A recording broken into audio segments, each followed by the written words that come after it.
HBCU pride. I believe in HBCU culture and I believe in HBCU sports. This is what our show is about. HBCU pride with Tim McCain and Derek Hall. Peace, family. You're listening to Bleav in HBCUs with Timothy McCain and Derek Hall.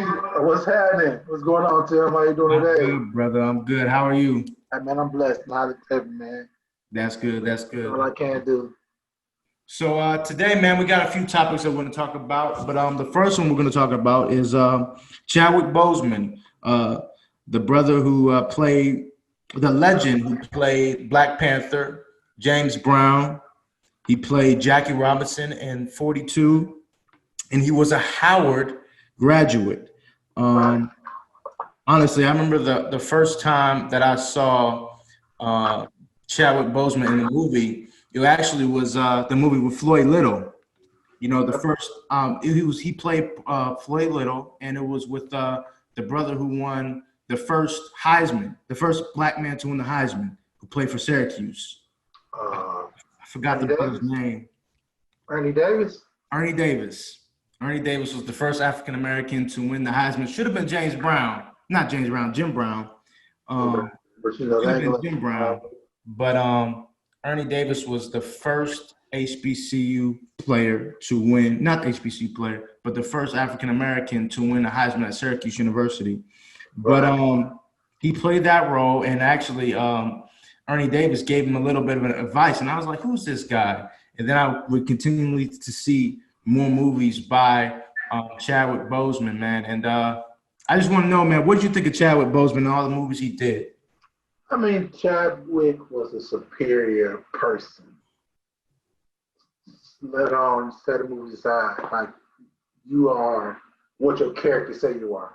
And his character says he was a stand-up man that believed in certain things that, you know, everybody you can get on board with. He's a well-spoken black man at that coming to South Carolina. This is amazing. It was sad to see that he died, but it also was like he died and he was going through a lot of pain.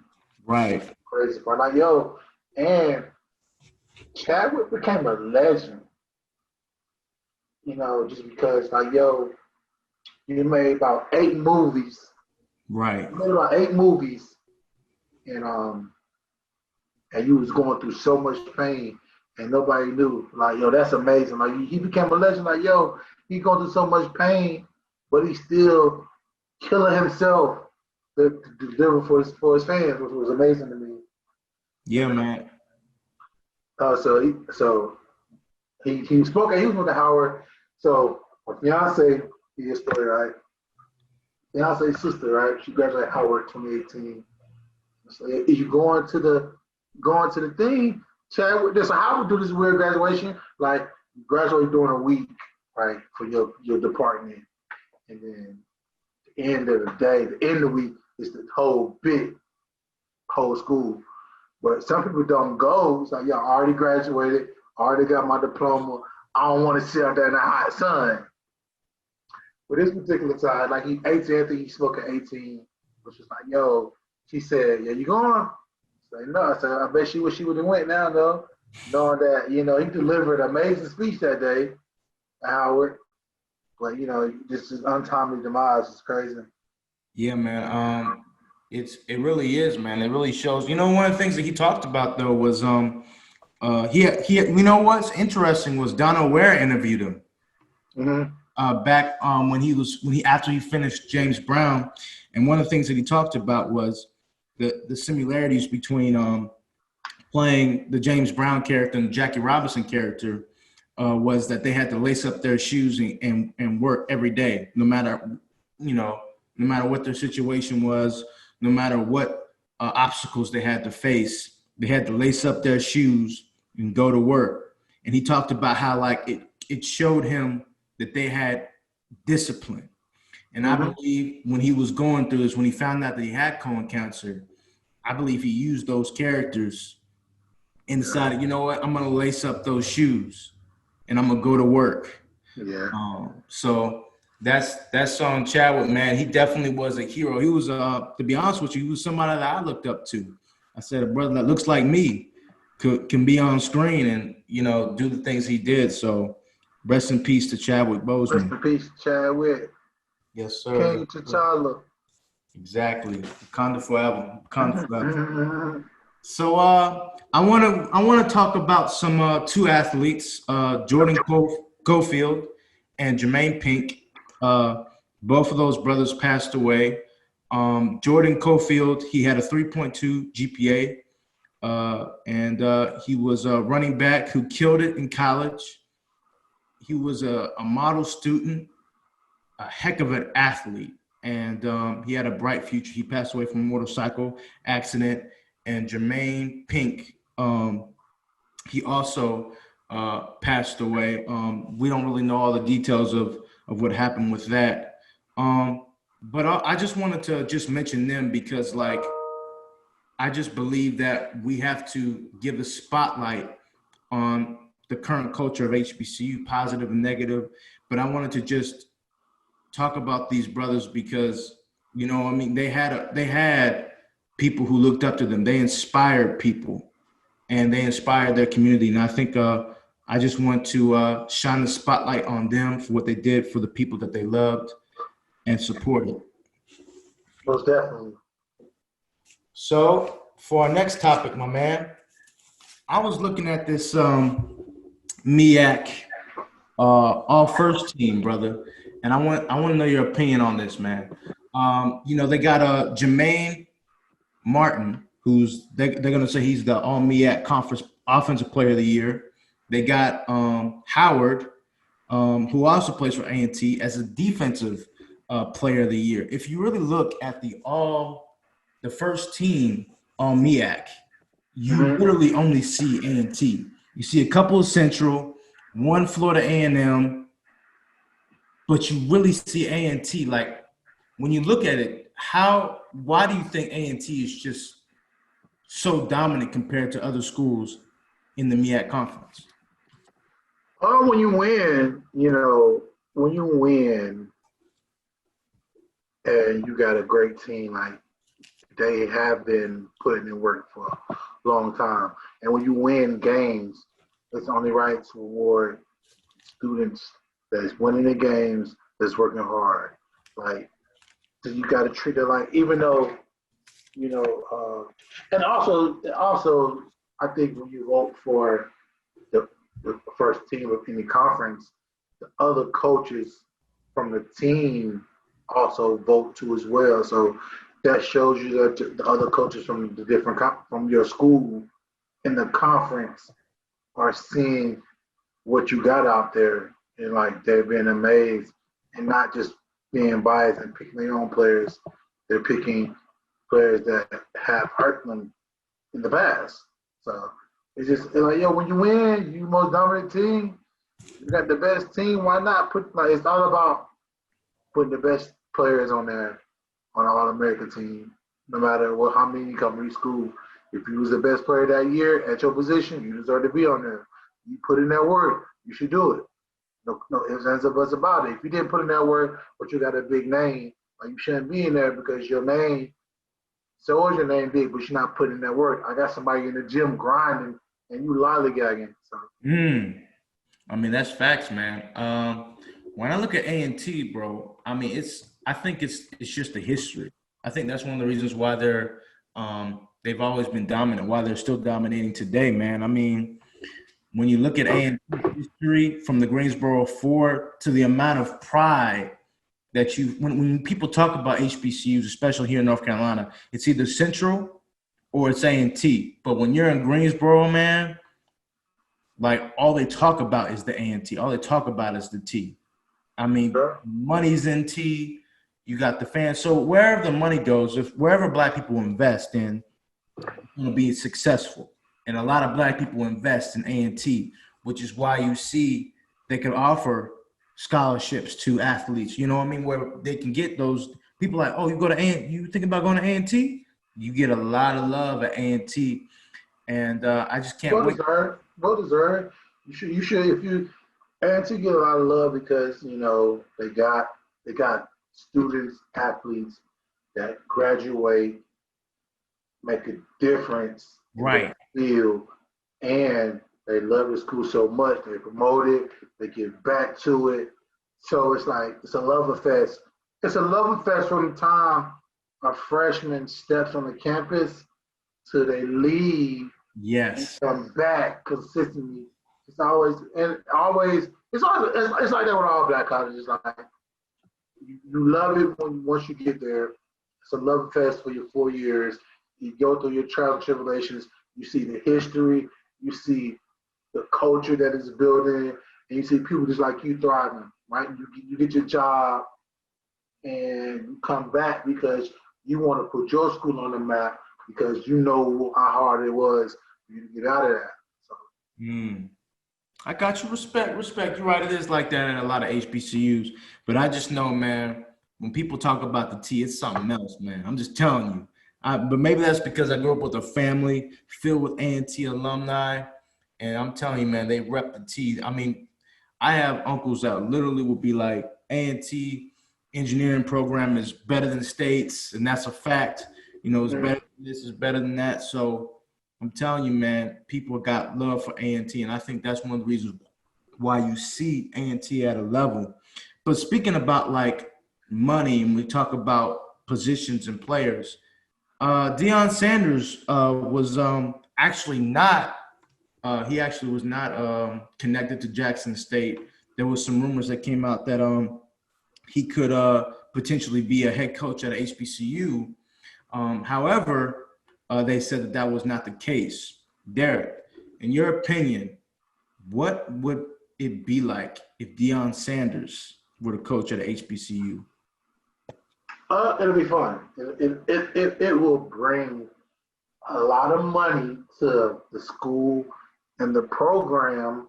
You know, whoever to the program, to the athletic department, because soon as Deion steps on campus at HCU, everything's Nike now. Everything's Nike. Bam. And then Deion has to connect to like, yo, Nike, donate this, or such and such, donate this. You can build a new facility here. So I think Deion is so well connected, it'd be amazing to do that. But will he want to do that? Right. Yeah. That's the So question, man. if he like, yeah, he can want. I think Deion, he would, he would. I think he wants to coach. He's not going on NFL Network anymore Hmm.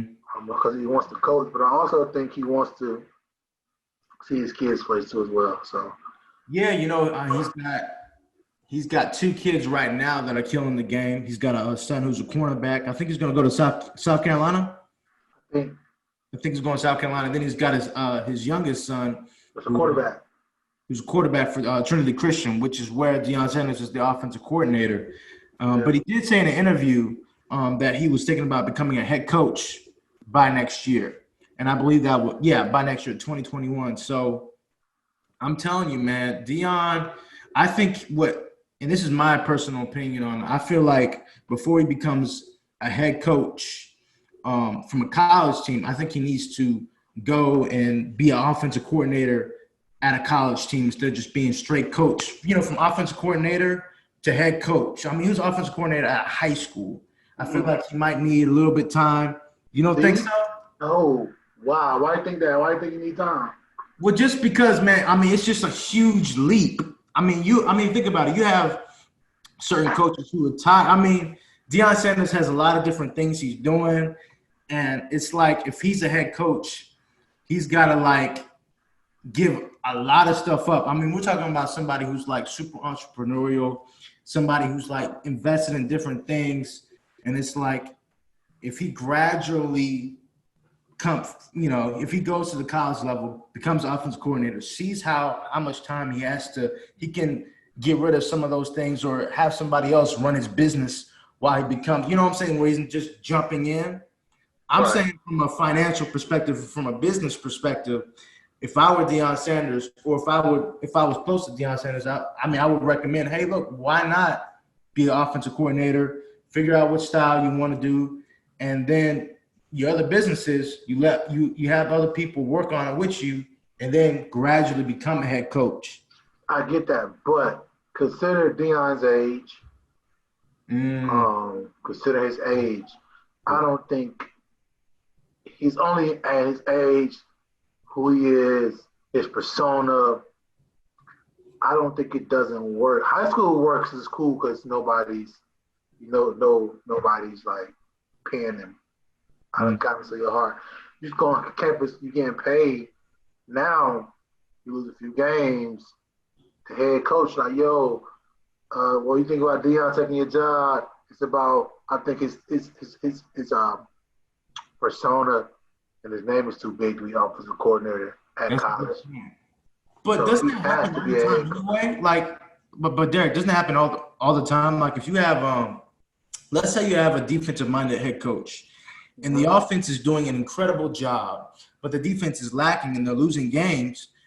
Whether or not that coach has a big name because the offense is playing well, people are going to continue to say, people are going to start to say, hey, look, the offensive coach is doing his job. He's doing his thing. The defense. So, I don't know if it's just the name. I feel like it has a lot to do with production anyway. So if he's an offensive coach, go ahead. Yeah, I feel you. I understand, but Dion's the Not name. Dion. Dion's the brand. Dion is who you want. Dion is who you gonna send to those couches and get them 5-star D1 prospects that come to Jackson State just to give a school name. You don't want like, yo, and the players like, yo, I don't want to meet you. I want to meet the head coach. True. But you send me Dion. If Dion can promise my son how to play, we gonna sign there. So Dion got to be all in on in college, the head coach, right? But I think he doesn't start like lower level. Like he go to HBCU, dominate. He definitely get a big time job, and he get a Florida State job. I got you. Say, man, my last question for you, man, is out of all the black quarterbacks that have played the NFL, what coach would you see? What quarterback do you see would be a great coach and could be maybe a potential fit for an HBCU? Like now? Like right now, let's like a Donovan McNabb or like a Mike. I think Russell Wilson Ooh, will be the best coach because he's a hard worker, and I think Russell can communicate very well. I think being a head coach, you have to be able to communicate very well. And sometimes how not all, but how black quarterbacks lead is like, I can't really tell you how to lead or tell you what I want you to do. All I can do is show you by my action, which is I'd rather you show me how to do something, tell me how to do something. Okay, but if you can tell me and show me, like, you're like, I think Russell Wilson could do that. As playing right now, Russell. Patrick Mahomes. At Mahomes, but I need to see. Maybe right now. I think right now Pat's still living off talent, his own talent. Right now, so he hasn't. Maybe Teddy. Teddy. Teddy can show you like, yo, I gotta try to get back up kind of sound. But like, I was that with like just Russell. Russell Wilson. I like that, man. He's a legacy. I mean, he's a legacy kid. He's got the chops. He's got the championship experience. He's got the know-how. I mean, and then honestly, you're right. I think he would be a really good fit for HBCU. I mean, yeah. I mean, his grandfather was a chancellor for an HBCU. He's got ties. He's got ties, man. So So did you say the MEAC released their schedule this year? Yeah. So what they released their offensive players of the year. So it was like that's what I was talking to you about. Like Oh yeah, I was like when you see me, I was like, yo, they having a season. They released the conference Can't you? You know, it's right now. It's an interesting time, man, because it's like I know the SWAC they canceled their season, Yeah. and then Most likely, man, all seasons will be canceled if you don't have that big conglomerate of money that's right, right behind you in the bathroom. Like these yeah, D1 schools, there's money in there, they can go get it out.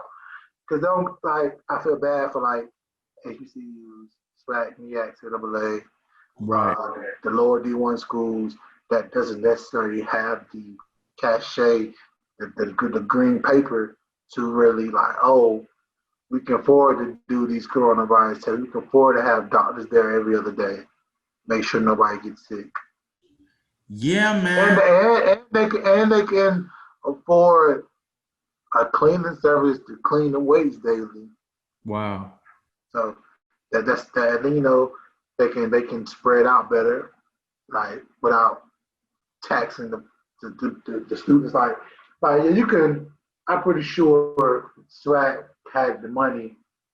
They would, but they just don't have the money. Yeah, man, we gotta as a community, we gotta pull our resources together so that they can have those services.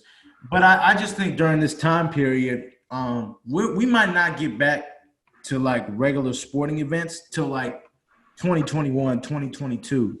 I think regularly it'll be 24 next year for me. I believe. I believe podcast. I'm Derek Hardis, Tim McKay. I Bleav. believe it'll be the same next year. I think they will have come up with a vaccine Mm-hmm. so that's accessible for people to get it. And I think that it'll be the same. People will take the vaccine, be fine. Some people still wear their mask, but I don't think the mask is going away. I think the Yeah. mask somewhat here to stay. But as a year to year, people going like, I'm not wearing a mask, but I might wear a mask. A mask is gonna be like a wallet. It's gonna just be on you. Like, yo, I got a mask, but I might not use it. I got my Yeah. wallet, but it might be something in it. Might not be nothing in it.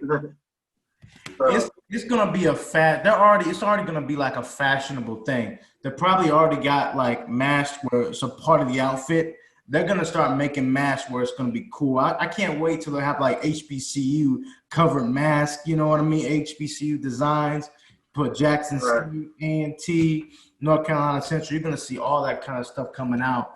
So, but yeah, man, the way we do things is definitely going to be different, man. And we're going to have to adjust to it. Even though not everyone can get it, it definitely does affect our community, and we need to be careful.